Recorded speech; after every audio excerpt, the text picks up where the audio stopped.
ခွဲစိတ်ကုသမှုခံယူပြီးချိန်မှာဘေးထွက်ဆိုးကျိုးတက်နိုင်မြနေအောင်မြန်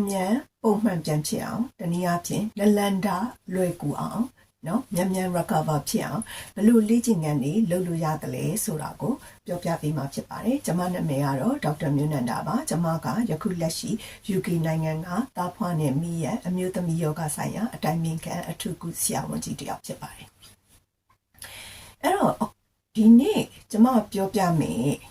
လေ့ကျင့်ခန်းတွေက အမျိုးသမီးအသက်အရွယ်မျိုးစုံခွဲစိတ်မှုမျိုးစုံနဲ့တင့်တော်မယ်လေ့ကျင့်ခန်းတွေကိုရွေးပြီးတော့ပြောပြပြီးသွားမှာဖြစ်ပါတယ်။အဲ့တော့ပထမဦးဆုံးကိုကဒီနေ့ခွဲစိတ်မှုစလုပ်တယ်ပေါ့နော်။စလုပ်တယ်ဆိုရင်တချို့လေ့ကျင့်ခန်းတွေကတော့ကိုသတိရလာတဲ့အချိန်မှာကိုစလုပ်ဖို့အဆင်ပြေတာမျိုးရှိနိုင်တယ်။အထူးသဖြင့်ကတော့ကိုဘယ်လိုခွဲစိတ်မှုမျိုးခံယူထားလဲဆိုတဲ့ပုံမှာမူတည်တာပေါ့နော်။အထူးသဖြင့်ဥပမာဆိုမနက်ပိုင်းမှာ laparoscopy ပေါ့နော်။မှန်ပြောင်းနဲ့ခွဲထားတဲ့လူနာမျိုးဟာနေ့လယ်ပိုင်းညနေပိုင်းလောက်ဆိုရင်တော်ကောင်းနေလေရှိပြီ။အဲ့လိုအခါမျိုးမှာသူတို့ကဒီလေ့ကျင့်ခန်းတွေကိုစလုပ်လို့ရပြီ။အဲ့တော့သဘောကခွဲတဲ့နေ့မှာပဲတချို့ကစလုပ်နိုင်လိမ့်မယ်။တချို့ကတော့ခွဲတဲ့နေ့မှာစမလုပ်နိုင်ဘူး။အဲ့ဒါဆိုလည်းကိစ္စမရှိဘူး။နောက်နေ့ကနေပြီးတော့စပြီးတော့လုပ်မယ်။အဲ့တော့အခုကျွန်မပြန်ပြောမယ်။အဲ့တော့အခုကျွန်မပြောပြမယ်လေ့ကျင့်ခန်းတွေကခွဲစိတ်မှုမျိုးစုံအမျိုးသမီးအသက်အရွယ်မျိုးစုံနဲ့တင့်တော်တဲ့လေ့ကျင့်ခန်းတွေဘယ်အချိန်မှာစလုပ်ရမလဲဆိုတော့အနည်းဆုံးတော့နောက်နေ့ဒီနေ့ခွဲပြီးပြီဆိုရင်နောက်နေ့ကနေစပြီးတော့စလုပ်တဲ့လေ့ကျင့်ခန်းတွေကိုပြောပြပေးမှာဖြစ်ပါတယ်။ဟုတ်ပြီ။အဲ့တော့ပထမအဆုံးလုပ်ရမယ့်လေ့ကျင့်ခန်းကတော့အသက်ရှူတဲ့လေ့ကျင့်ခန်းဒီအသက်ရှူတဲ့လေ့ကျင့်ခန်းဘာဖြစ်လို့လုပ်ဖို့လိုအပ်လဲဆိုတော့ခွဲစိတ်မှုပြီးသွားတဲ့အခါမှာเนาะဒီအများစုခွဲစိတ်မှုအများစုမှာ infection ပိုးဝင်တယ်ဆိုတာကအများစုဖြစ်တတ်တဲ့ဘေးထွက်ဆိုးကျိုးတစ်ခုပဲအဲ့ဒီပိုးဝင်တဲ့ထဲမှာဒီအဆုတ်ခွဲထဲကိုပိုးဝင်တယ်။နောက်တစ်ခုကပါလဲဆိုတော့အဆုတ်ရဲ့သွေးပြန်ကြောလေးတွေမှာသွေးခဲတယ်။ခွဲပြီးသွားတယ်ခွဲစိတ်ပြီးသွားတဲ့အခါမှာကိုယ်ခန္ဓာကနေပြီးတော့နော်မောနေတယ် short of breath လို့ခေါ်တယ်ပေါ့နော်။ပုံမှန်ကိုပြန်ရောက်ဖို့ခက်ခဲတယ်ဆိုတော့ဒီလိုအနာမျိုးလေးတွေရှိတတ်တယ်။အဲ့တော့အခုကျွန်မပြောပြမယ်ဒီအသက်ရှူလေ့ကျင့်ခန်းအဲ့ဒီဟာကဓာတ်တွေကိုကာကွယ်ပေးတယ်ဓာတ်တွေကိုသက်သာစေတယ်အဲ့တော့ပထမအဆုံးလောက်ရမှာအသက်ရှူလေ့ကျင့်ခန်းကိုကခွဲစိတ်ထားတာရဲ့ဖြစ်တဲ့အတွက်ကြောင့်လို့ကိုကလှဲအိတ်နေမှာပေါ့နော်အဲ့တော့လှဲအိတ်နေမယ်ဆိုရင်ပထမအဆုံးလှုပ်တင်တာကတော့တတ်နိုင်ပြီဆိုရင်မတ်ထိုင်ရမယ်အဲ့တော့သဘောကလှဲအိတ်နေတဲ့နော်လှဲအိတ်နေတဲ့ဒီလိုလှဲအိတ်နေတဲ့လူနာတယောက်ကကတင်ကအများစုအားဖြင့်တော့ဒါမှမဟုတ်ရင်ခေါင်းအုံးတို့ကတင်မတ်လို့ရရင်လေဒီလိုကတင်ကိုမတ်လိုက်ပေါ့နော်အဲ့တော့အတိကကအခုကျွန်မပြချင်တဲ့အနေအထားကကြောကုန်းကိုမတ်ထား